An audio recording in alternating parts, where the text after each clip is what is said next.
Hello, everybody. Welcome back to the Feels Dropbox.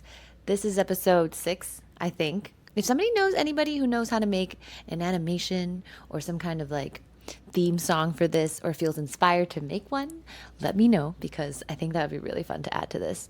But welcome back to the Feels Dropbox. My name is Lauren. I am a 32-year-old artist living in New York, and I created this space because since I've been sharing my life on the internet for the last 9 months, a lot of people have been sharing their own stories with me, sharing their stories of struggles with dating, career, feeling left behind, and just general difficulties we have growing up and trying to navigate life in our 30s.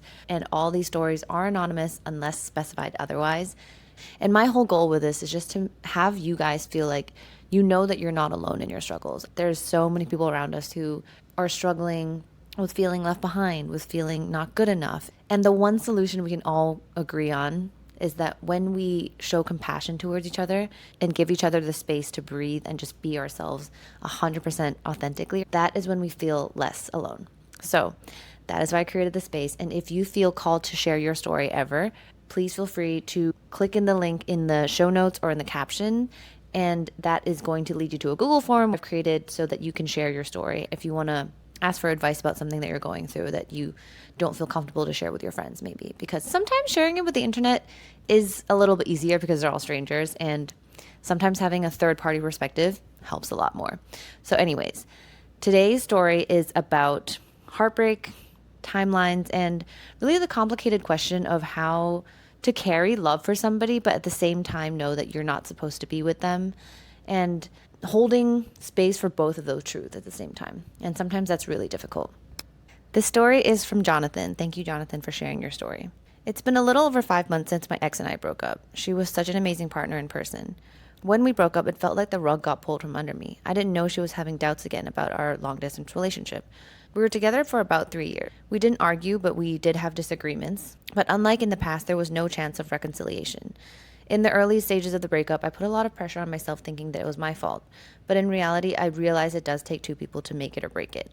The situation and timing of when it happened absolutely sucked. 1 month from my anniversary, 1 month from me taking a major audition, 2 months from our planned 2-week holiday, and 2 days before that audition, I got a phone call from a family member that had gotten into a serious accident. And through those first 3 months post-breakup, I felt like I was at rock bottom again. She was my rock, and we grew so much together. She was amazing, and we had a great relationship. Regular reminders that we were both being good partners for each other. But somehow something still didn't work out 3 years later. She doesn't want to talk and still to this day doesn't want anything, and it honestly breaks my heart. I don't love her in the same capacity that I used to when we were together, but that kind of deep, compassionate love you have for somebody just doesn't go away. Has it affected my healing journey? Yes. I don't think I can ever not love her anymore, but the love I have for her now cannot be the same as it used to be. I still get hurt when a conversation comes up about her and what we used to be. Not as deep as before, but it still cuts. I want to be connected and still be friends, and she's not someone I ever feel comfortable not having in my life anymore. She's too important to me, but again, it seems like she wants to continue no contact. I promised I would always support her in her dreams in the relationship, but especially now that I've moved back home and our original goal was for me to move back to my hometown to start our in-person life together again. I guess long story short, everyone has their own healing timeline, but where does me continuing to move forward change the trajectory of my own personal hurt and pain? So thank you, Jonathan, for sharing your story. That really is just a very human and raw story. Even when reading that story, it feels like I can feel your hurt and I can feel how much pain that breakup must have brought you. And I think you hit it right on the nose, right? Healing isn't linear, and there's so many of these things where we think, oh, if we spend more time doing this, it should be a timeline where after however many months, we should be healed, we should be over it, we should be completely moved on. But that's not how things work. I think in the same way of how we grieve a loss of someone who has passed away, we do have to grieve relationships as well, similarly, because in a way that person no longer is in our life, so that grief still happens. It's not as intense probably, I don't know, but I would say it's still very important to take the time to grieve that relationship and also possibly the dream you had for that relationship. And the fact that you can still feel pain months and months later and maybe even years later doesn't mean you're failing from healing. Healing isn't linear. Like you said, healing is something that takes a long time, and sometimes that healing isn't just about the relationship. That healing can be about certain pains that have come to us from when we were kids that we brought into that relationship. There's so many nuances to how we find healing and how we find healing post relationship through relationships, and it is not a singular journey. It's not that we can just compartmentalize, this is the box for my heartbreak and I'm going to heal this one before I heal other traumas or other triggers or other hurts from my past, from my childhood. We are human beings. We're so multifaceted and layered and so nuanced. There's so many things that happen to us from when we were really, really young that we carry with us through our whole lives. And the whole point of healing is not to forget that these things happen. It's not that you just heal from a trauma and you never think about it and you never feel hurt. Sometimes that healing doesn't entirely mean that you are completely unaffected by it. I don't think you can be completely unaffected by things that happen in your life, especially things that cause a lot of pain. Your body remembers these pains for a reason. Your body wants to protect you. And in a way, it is a very beautiful and human thing to remember our pains, because those pains also remind you how resilient you can be as a human.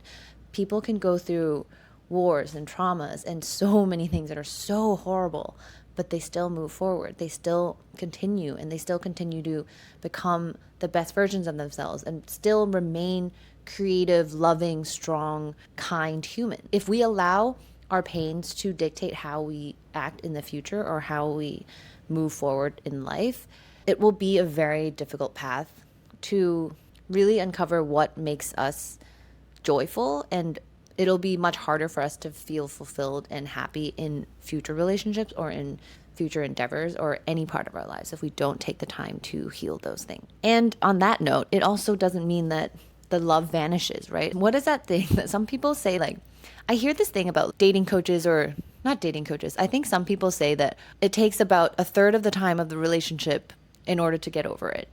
And that never sat right with me, right? Because it's like, you can't quantify that. You can't quantify healing. You can't quantify how relationships affect every single person. We're all completely different.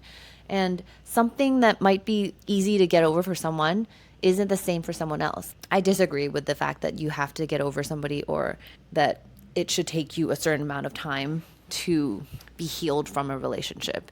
I used to think that, and I would berate myself to no end because I was like, how are you still not over this relationship? How are you still not over it? It's been more time than the relationship itself that I'm still not over it. On some level, was I carrying that memory for a little bit too long? Possibly. But that doesn't mean I'm a failure as a human or I'm failing at healing, right? It just means that that's just something that is unique to me. And that is something that you have to learn to accept about yourself before you can truly move forward and try to make sense of the world around you. There are a lot of problematic things, and like there are definitely narcissistic relationships or things that cause a lot of pain. But I think the love that we experience isn't about the other person. The love that you experience in said relationships or whatever relationships that were toxic are also yours, right? Like love is an experience in and of yourself. It's a feeling, it's an emotion, it's complicated. And I think love is something that we hold on to with us for a long time. I'm not sure if animals can love. I am curious about that. I should look into that. Is it only humans that can love? No, dogs can love too. I don't know. I'm blabbering here.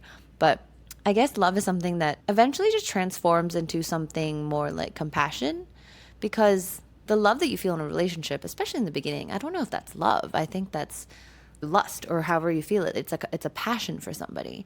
And then after it ends, that love doesn't disappear. It can transform into something else where you think about this person fondly, or you think about your memories fondly. Maybe not exactly the person, but you do think about the memories fondly. And I think that's the thing that a lot of us hold on to at the end. It's not necessarily the love that we have for the person, but maybe the love we had for the time that we shared and the dreams that we had and the conversations that you had and that feeling you had. And it's not necessarily about the person always. And to go to your part about the no contact part, one of the hardest things about wanting to stay connected with someone is when they don't. I was definitely on the side of a relationship where he wanted absolutely zero contact with me. I am one of those people who has no ego about it. I'm definitely one of those romantic people that I would regret not saying it, so I would say it anyway, even if I look dumb. And sometimes that leads to deeper heartbreak and way more hurt. But I'd rather have said it than not say it, because you know what they say, right? It's better to have loved than lost than not to have loved at all. And the thing about no contact is, no matter how much you want to be in contact with that person, if that person doesn't want to be in contact with you, you have to respect that. I think it took me a while to accept the fact that this person didn't want contact with me. It was really painful, but what somebody else told me was, as painful as it is something that you have to respect, that the other person doesn't want contact with you. And perhaps the most loving thing you can do is honor that boundary, right? And it's painful. I'm not going to lie. And that person always has their reasons for keeping no contact. You don't know what their reasons are. Perhaps it might be because they also think that it's too hard to remain in contact, right? They might be wanting to move on with their lives too, and remaining in contact and maintaining being friends with someone when you want to move on, and you know that that person brings up a lot of hurt in you, doesn't make it easier to move on. So I can understand when people want to maintain no contact, because it helps the breakup and it helps lessen the hurt of the breakup. So whatever the reasons that your ex-girlfriend had for maintaining no contact, I think the most loving thing you can do, honestly, is to respect it. And if she wants to reach out ever, you can also reassess at that point whether or not you want to maintain in contact. We tell ourselves that we want to be friends with this person, but the thing is, I don't think you can ever be friends with someone after you break up with them, realistically. Like, I've definitely heard people say that you can be, and I think there are certain situations where it's easier to be friends with someone after. But if you've been in a really long, deep, loving relationship and you were really, really connected to someone, and once that connection is broken, it is really hard to remain friends with them. Everybody has their boundaries, everyone has their reasons, everyone wants to maintain their own peace, and it isn't fun, but sometimes that's just something you have to accept. I had to come to accept that moving forward doesn't necessarily mean that you're erasing the past. I think I held on way too long to a relationship at some point because I thought that that was my only chance of falling in love. I didn't believe that I could fall in love again. So I held on to a person and the idea of a person way longer than I should have. And did it stop me from moving forward? Absolutely. It stopped me from being open to other people. It stopped me from wanting to live my own life because I kept thinking, oh, all I have to do is get this person back, and then I will be able to restart my life where I had stopped it. And that is really unhealthy. I've said this so many times in the past, but I really, really do believe that relationships are mirrors. Every single relationship that I've had has taught me so much about myself. And even though at the moment I didn't want to see it, because sometimes the people you attract into your life kind of show you exactly what you don't want to see in yourself, or the things that you love about yourself. Sometimes I get into these dates and I'm like, wow, I'm having such a good time. This person is great. And then I will pause and think about it afterwards and think, wait, actually, maybe the only reason why I'm having so much fun is because I'm the one having fun and I'm the one saying all the jokes, and this person actually hasn't asked me a single question, but I think I'm having a great time. So like I project my having a great time onto that other person. It works both ways, right? You could also see in someone else and like in someone else so much things about you, but there's also certain things that you don't like in a person. And then sometimes if you sit back and actually think about why you don't like those things in a person, it's maybe because you fear those values, qualities that perhaps you also hold to, or like maybe that you've been running away from. It is very interesting how life can be like that. Truly, relationships and friendships and everything around us is a mirror to who we are and what we represent and how we want to move around in this life. For example, I think in my past relationship, I struggled a lot with letting go of the dream that I had, because on paper, this person was everything that I had wanted. We went to the same high school, we went to the same college, we had similar values, we had the same sense of humor, and he was very attractive and we looked really good together. And I put so much emphasis on the external qualities that we had, and we had terrible communication. We were fighting all the time, and we were both people who were very insecure at the time and not very aware of our own triggers and how we were communicating with each other. And I think that insecurity that I saw in him was something that I really didn't want to see in myself.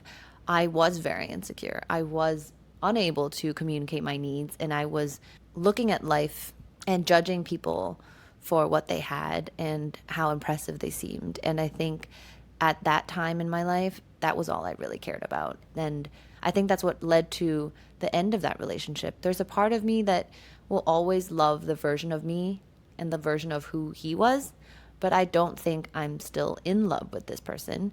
I don't think that the care for that person goes away, because if you've cared about someone in your life once, even if you're not friends with them, even if you're not in a relationship with them, you still care about them. You still care how they're doing, but you don't actually have to be in a relationship with them, because relationships are a lot of work. Like, there's so many things that have to go into having a healthy relationship. What I personally want, and like the true deep emotional commitment that you make for each other, I've seen that in my life. I've seen true healthy marriages in my life, and I'm blessed to be able to see that. I know that not a lot of people have good examples of that in their life, and I am grateful that I have those examples to see, so that I know that it exists. But I know, because of its existence, I know that it takes a lot of work, and it takes a lot of real communication and putting down of your own ego a lot, and really having humility and making space for another person and their hurts and their traumas and their baggage and their flaws, right? It's truly accepting someone for exactly as they are and not trying to put your hopes and dreams onto someone else. I didn't quite understand this for a long time. And I think I put a lot of my hopes and dreams into my past relationship and carried that with me afterwards too. So it didn't allow me to heal, because I thought, okay, this person took away my dream. So I'm going to sit in this hurt for a really long time, because that's the only way I can hurt this person back. That was what was happening in my head, that I thought, okay, if I remain sad about this and I remain angry about this, then I still have a connection to this person in some way, right? Like, I think love and anger, whatever feeling that you have towards a person, is energy that you're giving and sharing with that person. It's invisible, but it's there. It is something that is keeping you in connection with this person, whether or not they're aware of it. Like, this person could have moved on and completely been in a different relationship, but because I want to remain my energy connected to this person, I will think that I don't want to move on. I want to stay angry at this person, or whatever feeling you have towards another person is how you're remaining in connection with them. And a lot of the times, the whole idea of moving on is to let go of it, no matter how much it hurts you, or like you're like, I can't let this go. I don't ever want to forgive this person. That is, in a way, you trying to remain in connection with that person. And it took me a while to get there. But I think when I finally accepted the fact that I was ready to move on, and I was ready to officially just release this human from my life, I was able to make space for so much more. I was able to make space for so many more deeper friendships and hobbies and new relationships, and a chance for me to fall in love again. If you hold on so tightly to a person or a dream of a person in your heart, it's really hard to like make space for other people, because you're working so hard to try to get this person back in, and then like in some way, like you're sitting there manifesting and doing all these things to get this person back. But if that person doesn't want to be in your life, why would you want to like try to convince them to be in your life? Choose the people who want to be in your life. Find the people who do want to be in your life, and actively make a point to tell you that they want to be in your life. I do think moving forward is more an act of self-respect for yourself and honoring yourself than betraying yourself and being like, oh, I'm going to forget this person and I'm going to move on and like never think about this person. I don't think moving on is necessarily about forgetting and erasing the past and being angry about the past and thinking that this person wasted your time or anything like that. Accept the time for what it was, and that it was something that you learned from, and it's still okay to have compassionate feelings for another human being. That's what makes us human. I don't think that stuff goes away.